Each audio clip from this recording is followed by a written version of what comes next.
അവളുടെ കല്യാണം നടത്തണ്ടേ നമുക്ക്? മുത്തശ്ശിയോട് ഞാനതിപ്പോ പറയുന്നു വിചാരിച്ചുള്ളൂ. തിങ്കളാഴ്ച മനക്കത്തറ വരെ നീ ഒന്ന് പോണം. എന്തിനാ? നന്ദിനിക്കുട്ടിയെ കാണാൻ ഒരു കൂട്ടര് വരുന്നുണ്ട്. പാലം വഴി കാറിലാ വരിക.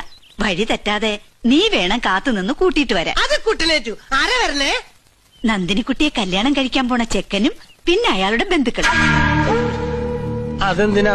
ഞാനല്ലോ നന്ദിനിക്കുട്ടിയുടെ മുറച്ചക്കൻ. പിന്നെന്തിനാ വേറെ ചെക്കൻ കല്യാണം കഴിക്കണേ? അയ്യടാ, കല്യാണം കഴിക്കാൻ പോണ ഒരു മുറച്ചെറുക്കൻ. മന്ദബുദ്ധിയുടെ മനസ്സിലിരിപ്പ് ഇപ്പൊ മനസ്സിലായല്ലോ. പിന്നെന്തിനാ നന്ദിനിക്കുട്ടിക്ക് ഇഷ്ടാന്ന് പറഞ്ഞ? ഇഷ്ടാണെന്ന് പറഞ്ഞോ?